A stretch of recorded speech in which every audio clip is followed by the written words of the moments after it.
now it's Warlords of Europe, an epic strategy game of medieval warfare. Also known as another variant of Risk. Yep.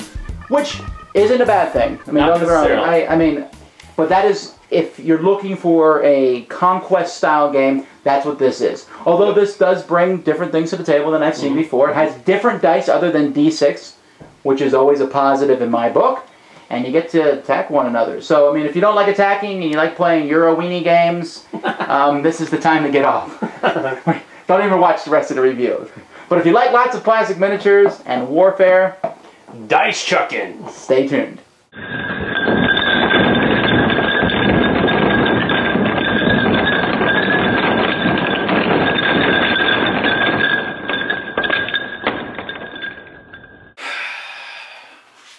Another board of Europe. Seriously, can't we fight over anything else? But alright, I'll grant there was a lot of battles here. So anyway, on this board here, you see all these different territories, and there's large territories, okay? There's large kingdoms. These kingdoms have a bold-faced border around them, and each of these kingdoms is made up of several smaller fiefs. Each fief is, I think there's 7 in each kingdom, and there's different backgrounds for them. The backgrounds mean different things. For example, in the plains, when someone is defending the plains, they are going to be using an 8-sided die to defend. If someone is defending farmland, same thing. If someone's defending the forest, they use a 10-sided die, which is green, so that that's easier to tell. And if someone's defending the mountains, you use a 12-sided die in defense. So there is some benefits to that. Each of them will have a certain amount of peasants that defend them if you're attacked and there's no one else there. For example, there's more peasants in a farmland than anywhere else. And then finally, each of these will produce a certain amount of gold. The gold is usually the number of cities that's in an area. For example, this area right here, the county of Brittany, is a plains area, and it has 1 little city in it. It will produce 1, while this farmland here produces 3. So there is some interesting aspects to that.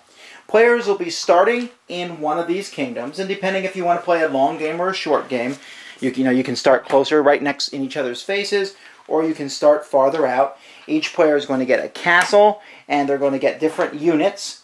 There is 4 basic units in the course of this game, and let me show you a little bit closer. There's different colors, but you have cavalry, you have archers, you have spearmen, and, well, I guess I didn't pull one out, but there is a swordsman in there too. And players will be given a certain amount of these that they're able to put out, but during the course of the game, they're going to be able to buy more of them. You can see here a card which will show you not only how much they cost over the course of the game. See spearman, swordsman, archer, knight, and then of course there's a lord too who will lead a whole army around. How much they cost, how much they hit on. So you can see that a spearman only hits on a 7 or greater, while the lord and a knight hits on a 4 or higher. And then it shows you how much they move. And there's other bonuses that are going to be thrown in, but combat basically is, when it's your turn, you're going to roll dice for some units that you have in the battle, and depending on what units they are, and whether you're attacking or defending, depends on what dice you use, and then you have to roll that number or higher to hit.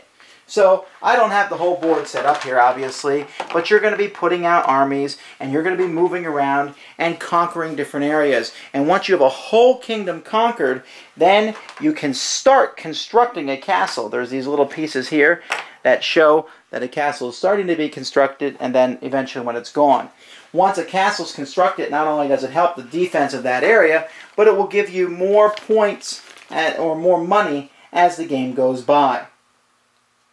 Now, when you have a lord with a group of your people, and you'll start with these lords, and you can buy more of them, the whole army can move with them. Other than that, you have to move everyone kind of separately together, but they can take a whole army and move them together. Archers have an advantage in battle, because when an archer fires weapons, they get to fire first. So archers can possibly take out large groups of the enemy before they have a chance to fire back. Now, there are 3 decks of cards involved in this game. Let's take a closer look at these 3 decks. If you notice, all 3 decks have the same back. So we put these tokens by them so we can differentiate the different kinds of cards that they are. Some of these cards you get as a result of winning battles. If you have conquered at least one area, you get these. These cards are usually used in battles. Decrease the defender's terrain die by 1 level. Enemy knights hit on a 6 for 1 entire battle. Then there are cards that you will get simply by buying these cards. And then these are cards like this one here. Reduce the cost of all soldiers this turn by 1. Increase the range of all your soldiers on 1 fief by 1 move. These cards are different things, but these are cards that you will buy. And then each turn, everyone's going to get a card from the Pope. And these are cards that can be played that will do different things. Choose an opponent, all his fiefs that are adjacent to your kingdom lose a spearman if occupied by 2 or more soldiers. And so there's 3 different cards. People don't know what kind of cards they are in your deck. So you're always going to get a purple card. You will likely get conquest cards, and you can buy the other cards, which is some neat things. And in between each turn, after everyone has moved, everyone's going to be buying armies, deploying their armies. There's initiative round each turn where people will be rolling an 8-sided die to see who goes first and put out their warlords. You can even hire mercenaries that will help you. And basically the goal is conquer everyone else. Eliminate all the other players. You're not eliminated if your castle is taken over. However, you can resign if you want to, but you can keep going. You just don't get any gold, and I guess you'd sit there and have to fight back and forth until you either conquer a castle or until you are completely destroyed. So, like I said, the game is very simple. You're rolling dice to attack people, but there's some basic fight between everyone else, and once you've conquered everybody else, or once everyone else has surrendered, you win the game. You have to understand from where I'm coming from that risk games, I enjoy them, but I'm never really dying to play them just because of their length. And this one has length, although it says in the box 3 to 4 hours. There is a thing in the rules where you can start closer together and get the game done faster with. So the length isn't too terribly an issue here. Even, you know, the possibility of elimination. Things I do like about these games, plastic miniatures. Like them in this game quite a bit. I love the fact that you get to roll different dice for defense, where you're defending, and the different units. If this game reminds me of any other game, it reminds me a lot of Shogun. I have a copy down here. This old Milton Bradley game. This has some similarities to just bringing an army together with different units, with the archers firing first and such. But I like Warlords of Europe. I don't think it's as good as other games, maybe like Dust. But it was one that I found enjoyable, and it certainly really pushes you in the other person's face as quickly as possible. No, it does. And I think the second round, the game that I'm recalling, the second round, we were already trying to say, hey, where are you going there? What you doing over there, buddy? You know, that type of stuff. So you start pretty much in your face, even with, well, we had a 4 or 5 player game going. Yeah, 4. One of the 2, 4 players. So I mean, it was. I think it was 5. I don't know. No, it's only 2 to 4.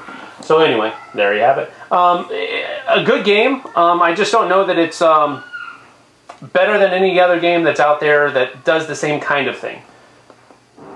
If I put it that way. Good enough. All right. Well, I'll give it 1 thumbs up. That means I like it. I wouldn't want to play it all the time, so I'll give it 1 thumbs up and then 1 8-sided die thumbs up. Wow. I'm just going to go 1 thumbs up, with the caveat being that I win. No.